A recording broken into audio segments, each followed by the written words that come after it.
The rooftop terrace of the Meridian Hotel floated high above the city, like a white ship sailing in the sky. 64 floors up, the skyline stretched endlessly under a crisp blue morning. Tables were dressed in crisp white linens. Guests raised their glasses, chatting and laughing, oblivious to the danger near the rail. Two little boys noticed. Twins. Twins. Fair-skinned, no older than 5, dressed identically in mint vests, white shirts, navy shorts, white socks, and black shoes. They were chasing a napkin that a sudden gust had stolen from a table, laughing as it teetered toward the edge. Their father, engaged in conversation with a colleague, lifted his glass, distracted. The nanny was absorbed in her phone. Everyone assumed someone else was watching the children. Not everyone. Maya Thompson, a black waitress in a vivid red uniform with a white apron and matching headpiece, had been polishing the terrace rail with yellow rubber gloves pulled high to her elbows. It was habit, not panic, that made her flick her eyes toward the twins. Her eyes caught the napkin as it floated over the edge. The boys, excited, clambered over the lower rail. One swung a leg, the other mimicked him. From most tables, the terrace looked safe. But Maya knew better. She set down her cleaning tub and called out, "Step back, boys!" The wind gusted. The napkin fluttered away. The boys lunged after it and slipped. Both dangled over 60 floors of open air, their tiny hands clutching polished metal for dear life. A hush fell across the terrace, followed by screams. Phones were lifted, chairs scraped back, yet no one dared reach over the rail. Maya ran. She cleared a chair, planted one heel at the base of the railing, and leaned forward, her apron straining. Wind roared in her ears. "Hold on," she muttered, her voice steady, the only calm amidst chaos. Her yellow gloves flashed as she grabbed the boy's wrists. One was slipping, the other too. She lunged, half on air, half on steel, and caught them both. Hands touched her back, a dishwasher providing a counterweight. Inch by inch, she pulled them back over the terrace. Their knees finally met stone.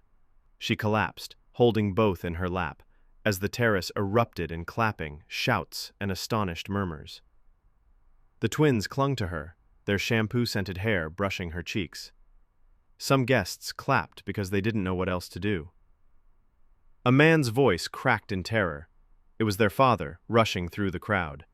His face was pale, eyes frantic. He scooped the twins into his arms. "Leo, Luca!" he gasped, choking back sobs.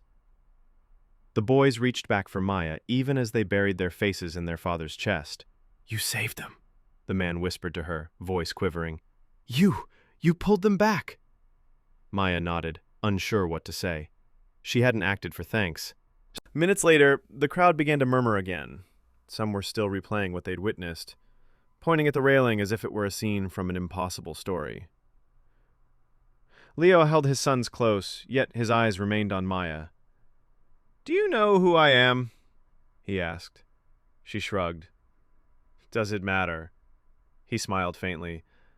"I'm Edward Langley. These are my boys. And you've given me more than I can ever repay." Security arrived, breathless, reviewing footage, trying to understand how such a miracle had occurred. Edward stayed close to the twins, keeping a protective hand on each shoulder. Later that afternoon, Edward returned, this time in casual clothes. The twins followed him. He waited until Maya was on a break, then invited her to sit with them at a quiet corner table. "I've been thinking about that day," he said gently. "In a room full of people, including me, you were the only one who moved." Maya shook her head. "Anyone would have," she said. "No," he insisted firmly. "They didn't. You did." The twins whispered, "Thank you," in unison.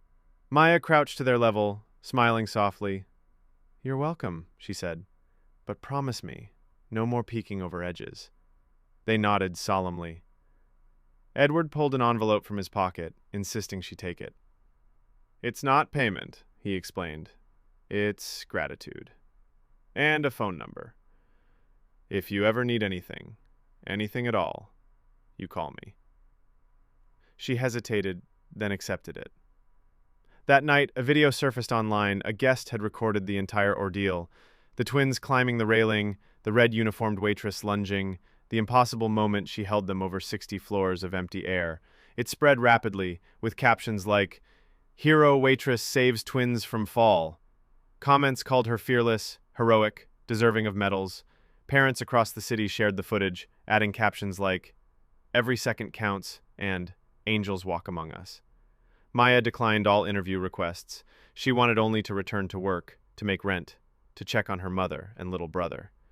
But Edward had other plans. A week later, he arrived unannounced at the hotel, ready to ensure she understood the impact of her bravery.